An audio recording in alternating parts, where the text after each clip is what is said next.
I was fortunate that during my life, I never experienced violence in Sri Lanka firsthand. There had been so many bomb explosions over the years, but I was never in the wrong place at the wrong time. In Colombo, apart from these occasional bombs, life was relatively normal. People had the luxury of being physically detached from the war. Children went to school, people went to work, and I played my cricket. In other parts of the country, though, people were putting their lives in harm's way every day, either in the defense of their motherland or just trying to survive the geographical circumstances that made them inhabit a war zone. For them, avoiding bullets, shells, mines, and grenades was imperative for survival. This was an experience I could not relate to.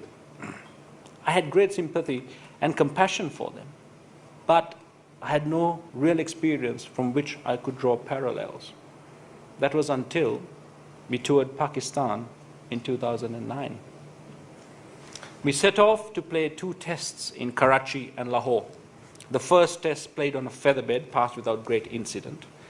The second test was also meandering along, with us piling up a big first innings, when we departed for the ground on day 3. Having been asked to leave early, instead of waiting for the Pakistan bus, we were anticipating a hard day of toil for the bowlers. At the back of the bus, the fast bowlers were loud in their complaints.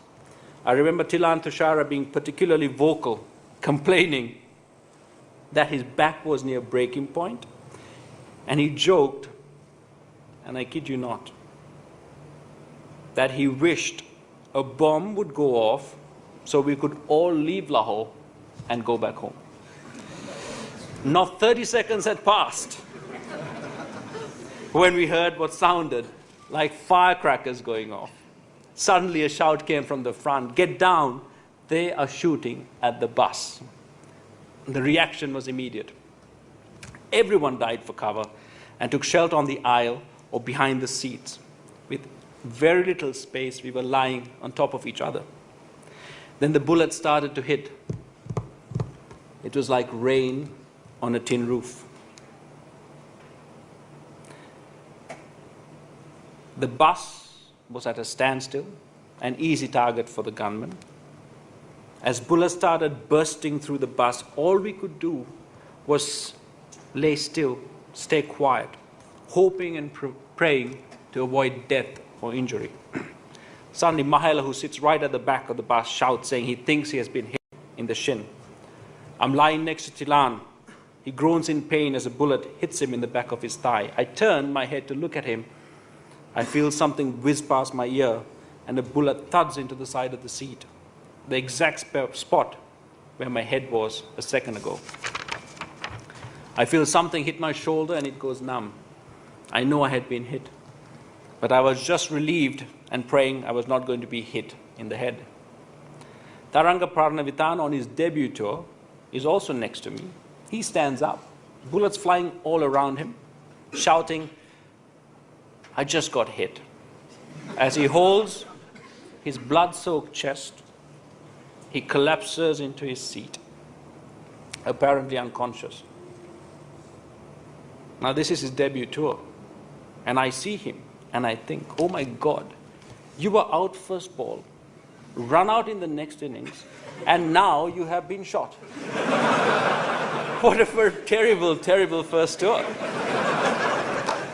It is strange how clear your thinking is. I did not see my life flash by. There was no insane panic. There was absolute clarity and awareness of what was happening at that moment. Tilan is helped off the bus. In the dressing room, there's a mixture of emotions. There is anger, relief, joy. Players and coaching staff are being examined by paramedics. Tilan and Pranavitana are taken by ambulance to hospital. We all sit in the dressing room and talk about what happened. Within minutes, there is laughter and the jokes have started to flow. We have, for the first time, been a target of violence, and we had survived. We all realize that some of our fellow Sri Lankans, we all realize that what some of our Sri Lankans experience every day for nearly 30 years had just happened to us. There was a new respect and awe for their courage and selflessness. It is notable how quickly we got over that attack. Although we were physically injured, mentally we held strong. A few hours after the attack, we were lifted to the Lahore Air Force Base. Ajanta Mendes, his head swathed in bandages after multiple shrapnel wounds, suggests a game of poker. Tilan had been brought back sedated but fully conscious to be with us, and we make jokes at him and he smiles back. We were shot, grenades were thrown at us, we were injured,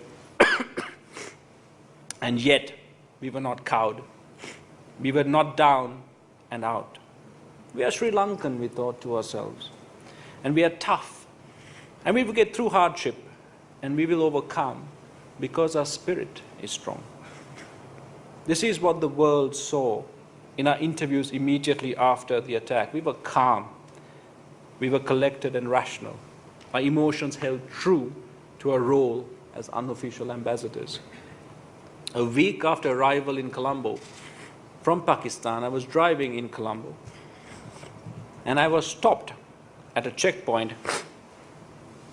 A soldier politely inquired as to my health after the attack. I said I was fine and added that what they as soldiers experienced every day, we experienced only for a few minutes, but still managed to grab all the headlines. He looked me in the eye and he said, "It is okay. It is okay if I die, because it is my job and I'm ready for it. But you are a hero, and if you were to die, it would be a great loss for our country." I was taken aback. How can this man value his life less than mine? His sincerity was overwhelming. I felt humbled. This is the passion that cricket and cricketers evoke in Sri Lankans. This is the love that I strive every day of my career to be worthy of.